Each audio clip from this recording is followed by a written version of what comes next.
नमस्कार विद्यार्थी मित्रांनो, एमपीएससी ट्रिक्स या यूट्यूब चॅनलवर तुमचं स्वागत। मी अजय कुमार गोसावी। आज आपण काही महत्त्वाचे प्रश्न येणाऱ्या स्पर्धा परीक्षेसाठी उपयुक्त ठरतील ते बघणार आहोत।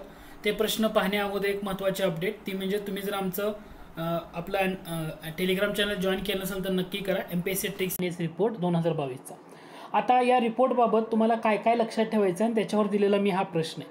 प्रश्न एकदा सांगतो, त्यानंतर या टॉपिक मध्ये तुम्हाला कोणत्या गोष्टीवर फोकस करायचं आहे, क्रम कसा लक्षात ठेवायचा आहे काही घटकांचा आणि सिंपलचा घटक। ठीक आहे, प्रश्न असा होता, 18 मार्च 2022 रोजी युनायटेड नेशन जनरल असेंब्लीच्या नेतृत्वाखाली United Nations Development Sustainable Development Solution नेटवर्कने जारी केलेल्या वर्ल्ड हॅपीनेस रिपोर्टच्या संदर्भात खालील विधानांचा विचार करा। तुम्हाला देताना एकूण 3 विधानं दिलीत आणि कोणतं विधान बरोबर आहे ते ओळखा म्हटले। या अहवालाच्या यादीत 146 सदस्य देशांचा समावेश करण्यात आला आहे। फिनलँड जगातील सर्वात आनंदी देशाच्या यादीत प्रथम क्रमांकावर आहे आणि या यादीत भारत 136व्या स्थानावर आहे। मुद्दा काय आहे? World happiness report.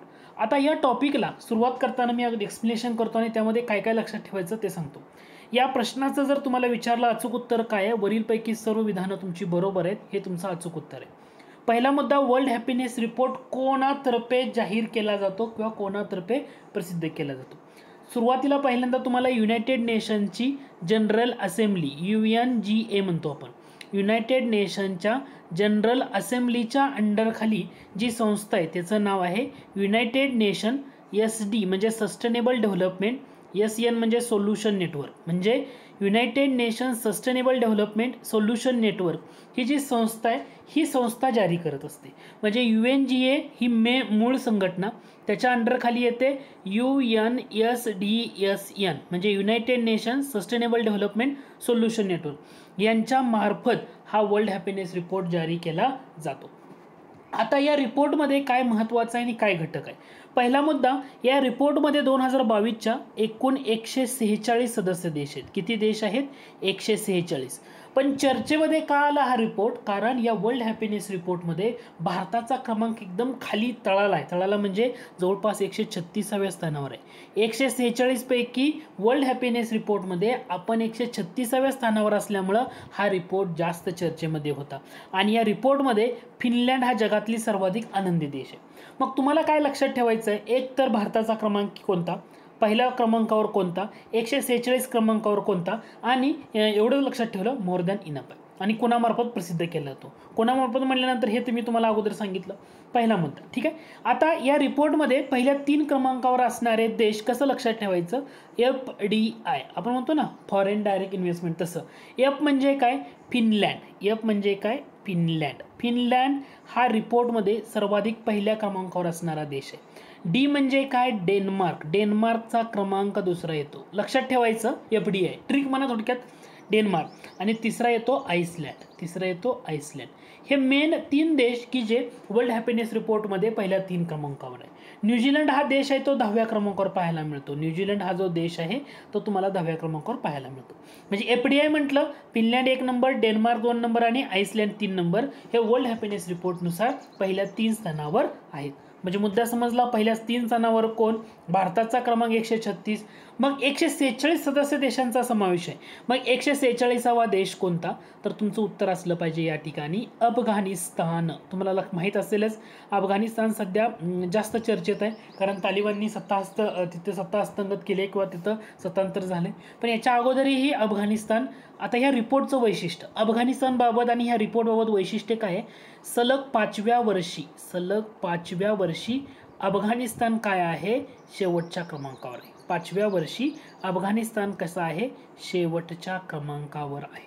आणि सध्या तर तालिबाननं सत्ता हस्तगत केल्यामुळे तर तिथं हॅपीनेसच्या बाबतीमध्ये या रिपोर्टमध्ये त्यांना शेवटचं स्थान देण्यात आलेलं आहे।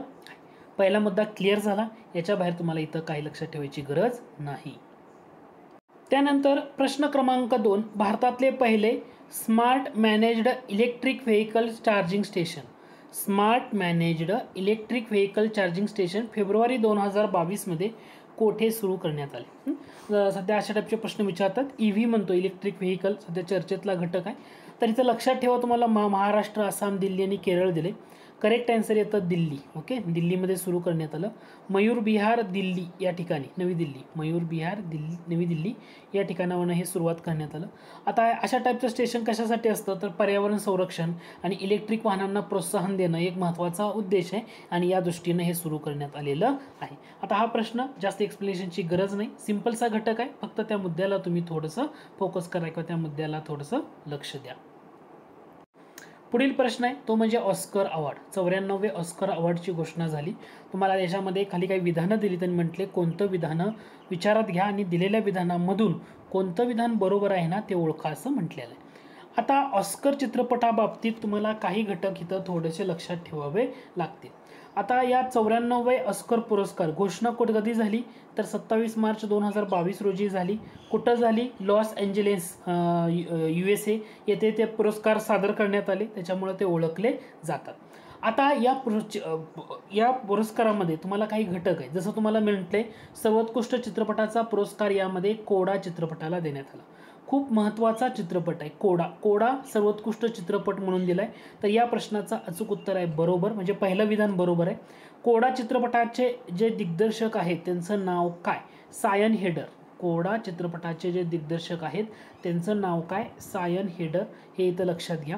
त्याच्यानंतर या पुरस्कारामध्ये एक अभिनेता चर्चेमध्ये आला किंवा हा पुरस्कार चर्चेमध्ये का आला तर विल स्मिथनं जो थोबाडीत मारली एका ॲक्टरची आणि त्याच्यामुळं तो मुद्दा चर्चेत आला आणि ह्या विल स्मिथला सुद्धा सर्वोत्कृष्ट अभिनेत्याचा पुरस्कार देण्यात आला होता, हे लक्षात घ्या. विल स्मिथ सर्वोत्कृष्ट अभिनेत्याचा पुरस्कार. मग हा सर्वोत्कृष्ट अभिनेत्याचा पुरस्कार त्याला कोणत्या चित्रपटासाठी मिळाला तर त्याचा जो चित्रपट आहे त्या चित्रपटाचं नाव आहे, लक्षात घ्या, king Richard. Okay, will Smith याला ऑस्कर चित्रपटामध्ये सर्वोत्कृष्ट अभिनेत्याचा पुरस्कार मिळाला. कोणत्या चित्रपटासाठी? किंग रिचर्ड या चित्रपटासाठी त्याला हा पुरस्कार देण्यात आला, हे लक्षात ठेवा. आणि विल स्मिथ काय ॲक्च्युली ऑस्कर पुरस्कार हे विल स्मिथमुळं चर्चेत आले जास्त या वर्षीचे, कारण तो त्यांना दिलेली थोबाडी. त्याच्यानंतर सर्वोत्कृष्ट अभिनेत्रीचा पुरस्कार जेसिका चेस्टनला देण्यात आला. जेसिका चेस्टन हे सुद्धा तुमचं बरोबर आहे. काय होतं अलीकडे सांगतो, मागच्या राज्यसेवेला राज्यसेवेलाच की सर्वोत्कृष्ट अभिनेत्याचा पुरस्कार कोणाला दिला किंवा अभिनेत्रीचा, हे अशावर प्रश्न विचारले. याच्या अगोदर तुम्हाला माहितीपट किंवा अशा घटकाला आयोग फोकस करत होता, ॲनिमेटेड चित्रपट तुम्हाला असं, तर तुम्हाला या सगळ्या मुद्द्याला धरून थोडंसं फोकस करावा लागेल. मी सगळे मुद्दे या ठिकाणी एक्सप्लेन करेन, इथं फक्त तुम्ही समजून घ्या आणि तो घटक तुमच्या लक्षात आला पाहिजे. ठीक आहे, पहिला मुद्दा हा लक्षात आला का? कोडा चित्रपट सायन हेडर सर्वोत्कृष्ट चित्रपट, विल स्मिथ किंग रिचर्ड या चित्रपटासाठी अभिनेत्याचा पुरस्कार, अभिनेत्रीचा पुरस्कार जेसिका चेस्टनला देण्यात आला. कोणत्या चित्रपटासाठी? मुद्दा काय राहिला? कोणत्या चित्रपटासाठी? चित्रपटाचं नाव आहे द आय ऑफ टॅमी फे. द आय ऑफ टॅमी फे या चित्रपटासाठी जेसिका चेस्टन हिला सर्वोत्कृष्ट अभिनेत्रीचा पुरस्कार. म्हणजे उत्तर काय असलं पाहिजे तुमचं? वरीलपैकी सर्व बरोबर आहे असं तुमचं या ठिकाणी उत्तर असलं पाहिजे. आता दोन मुद्दे. पहिला, सर्वोत्कृष्ट ॲनिमेटेड चित्रपट कोणता? ॲनिमेटेड चित्रपट जर विचारलं, एनकॅन्टो लक्षात ठेवायचं. काय लक्षात ठेवायचं? सर्वोत्कृष्ट ॲनिमेटेड चित्रपट कोणता? एनकॅन्टो हा सर्वोत्कृष्ट ॲनिमेटेड चित्रपट आहे. आता याच्यामध्ये तुम्हाला माहितीपट हे दोन लक्षात ठेवायचे. ओके, मी आणखी तुम्हाला सजेस्ट करतोय या पुरस्कारामध्ये काय लक्षात घ्या, माहितीपट लक्षात ठेवा. माहितीपटामध्ये दोन श्रेणी आहेत, त्या दोन श्रेणी तुम्हाला महत्त्वाच्या आहेत. पहिली श्रेणी आहे त्याला फीचर श्रेणी म्हणतो माहितीपटामधली, आणि माहितीपटामधली दुसरी श्रेणी आहे त्याला म्हणतो शॉर्ट सब्जेक्ट. दुसरी श्रेणी आहे शॉर्ट सब्जेक्ट, म्हणजे छोटासा सब्जेक्ट आणि त्याच्यावर असलेला माहितीपट. लक्षात येते का? लक्षात येते? मी तुम्हाला म्हणतोय माहितीपटामध्ये दोन श्रेणी आहेत, दोन श्रेणी तुमच्या लक्षात आले पाहिजे. फीचर श्रेणीमध्ये कोणता चित्रपट आहे की ज्याला सर्वोत्कृष्ट माहितीपटाचा पुरस्कार मिळाला? समर ऑफ सोल. काय लक्षात ठेवणार? समर ऑफ सोल फीचर श्रेणीमध्ये सर्वोत्कृष्ट माहितीपट. आणि शॉर्ट सब्जेक्ट या श्रेणीमध्ये कोणत्या माहितीपटाला सर्वोत्कृष्ट माहितीपटाचा पुरस्कार मिळाला? The queen of basketball. काय लक्षात ठेवाल? The queen of basketball. लक्षात आलं का मुद्दा? मी तुम्हाला इथं काही थोडेसेच घटक सांगतोय, पण तुम्हाला हे पाठ असणं गरजेचं आहे. मी तुम्हाला असं म्हटलं, कोडा चित्रपट सर्वोत्कृष्ट चित्रपटाचा पुरस्कार सायन हेडर, त्यानंतर सर्वोत्कृष्ट अभिनेता विल स्मिथला किंग रिचर्ड चित्रपटासाठी, अभिनेत्रीचा पुरस्कार जेसिका चेस्टनला दिला द आय ऑफ टॅमीपे, ॲनिमेटेड चित्रपट एनकांटो, माहितीपटामध्ये 2 श्रेणी आहेत, फीचर श्रेणी आणि शॉर्ट सब्जेक्ट श्रेणी. फीचर श्रेणीमध्ये माहितीपटाचा पुरस्कार समर ऑफ सोल या माहितीपटाला आणि शॉर्ट सब्जेक्ट या श्रेणीमध्ये द क्वीन ऑफ बास्केटबॉल याच्यासाठी देण्यात आलेला होता. हा तुम्हाला या ठिकाणी लक्षात ठेवणं गरजेचं आहे. इथंपर्यंत लक्षात आलं का? हे ॲनिमेटेड काय होतं? चित्रपट होतं. याच्याशिवाय तुम्हाला आणखी एक घटक यामध्ये तुम्हाला लक्षात ठेवावा लागेल आणि तो घटक आहे तो म्हणजे लघुपट. लघुपटमध्ये तुम्हाला 2 श्रेणी आहेत. एवढं लक्षात आलं? मी पुढच्या मुद्द्याकडे जाऊ. ठीक आहे. लघुपटामध्ये तुम्हाला 2 श्रेणी आहेत आणि ते 2 श्रेणी सुद्धा मी म्हणतो सजेस्ट करतो की तुम्ही ते लक्षात ठेवावं, परीक्षेसाठी उपयुक्त होईल. लघुपटामध्ये 2 श्रेणी आहेत.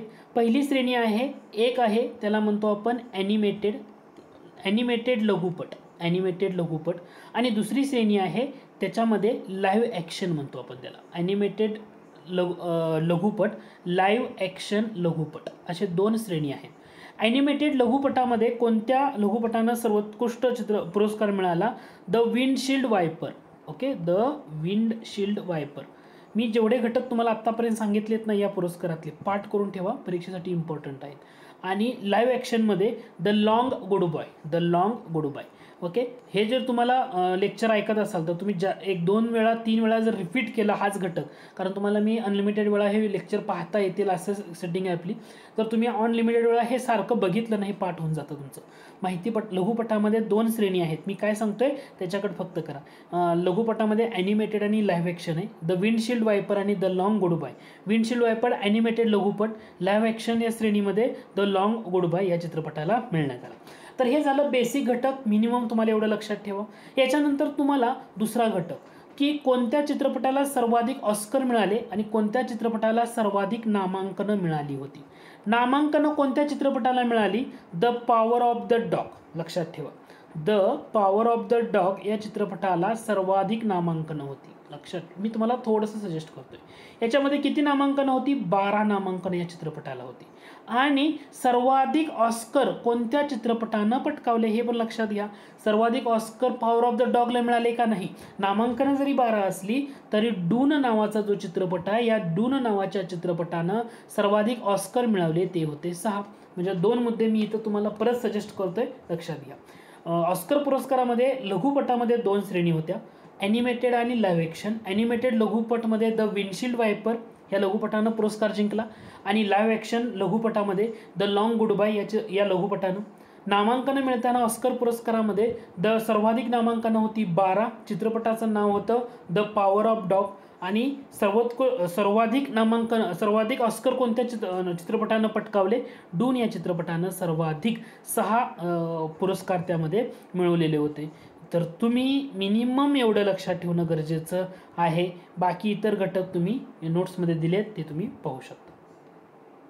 त्यानंतर थोडासा क्रिकेटबद्दल महत्त्वाचा, तो म्हणजे ESPN क्रिक इन्फो अवॉर्ड्स. एक वेगळे अवॉर्ड आहेत, फक्त जाता माहीत असू द्या. 2021च्या ESPN क्रिक इन्फो अवॉर्डच्या पर्यायामध्ये कोणतं सत्य नाही ते ओळखा म्हटले. तर याच्यामध्ये तुम्ही जर बघितलं तर मी डायरेक्टली उत्तर सांगतो, कारण तुम्हाला ते लक्षात आलं पाहिजे. ठीक आहे.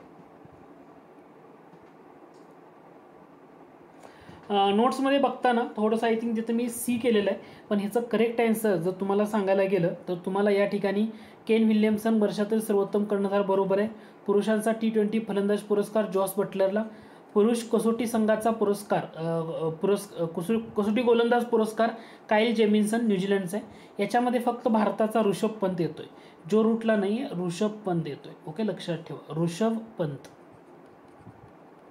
क्रिक इन्फो ESPN क्रिक इन्फो अवॉर्डच्या बाबतीमध्ये जो पुरुषांचा कसोटी म्हणजे 5 दिवसांची राहते, याचा पुरस्कार ऋषभ पंत भारताच्या फलंदाजाला दिलाय. गोलंदाजीचा पुरस्कार कोणाला दिलाय? काईल जेमिसनला मिळालाय. काईल जेमिसन कोणत्या देशाचा आहे? तो न्यूझीलंड देशाचा आहे, काईल जेमिसन. ठीक आहे. सर्वोत्तम कर्णधार म्हणून केन विल्यमसनची निवड झाली आणि T20 फलंदाज म्हणून इंग्लंडचा जॉस बटलरला नामांकन किंवा त्याला तो पुरस्कार मिळाला आहे इंग्लंडचा. एवढंच फक्त या पुरस्कारामध्ये लक्षात ठेवा. मुद्दा लक्षात येतोय का? ESPN क्रिक इन्फो अवॉर्डमध्ये 4च घटक. ऋषभ पंत कसोटीसाठी फलंदाज पुरस्कार आहे, न्यूझीलंडचा काईल जेमिन्सन गोलंदाजीचा पुरस्कार आहे, कर्णधार केन विल्यमसन पुरस्कार त्याला मिळाला आहे. जॉस बटलर T20 फलंदाजाचा पुरस्कार मिळाला, तो इंग्लंडचा आहे. त्यानंतर पुढचा पुरस्कार बँकेच्या संदर्भातला Asian bank of the year award 2021 कोणत्या भारतातील कोणत्या खाजगी क्षेत्रातल्या बँकेला मार्च 2022 मध्ये देण्यात आला. मुद्दा काय आहे, Asian bank of the year हा अवॉर्ड कोणत्या बँकेला देण्यात आलेला आहे. तर याचं करेक्ट आन्सर बघा, याचं करेक्ट आन्सर येतं ॲक्सिस बँक. याचं करेक्ट आन्सर येतं ॲक्सिस बँक. ॲक्सिस बँकेला खाजगी क्षेत्रातील मार्च 2022 मध्ये Asian bank of the year या पुरस्कारानं सन्मानित करण्यात आलेलं आहे. हे तुम्हाला इथं लक्षात आलं पाहिजे. भारतातील तिसरी सर्वात मोठी खाजगी बँक म्हणून या बँकेला आपण ओळखतो. बरं, आता हा पुरस्कार या ॲक्सिस बँकेला कशामुळे मिळाला आहे, तर आशियाई गुंतवणूक बँकिंग क्षेत्रामधील त्यांची व्यापकता आणि वैशिष्ट्य यासाठी या पुरस्काराला सन्मानित करण्यात आलेलं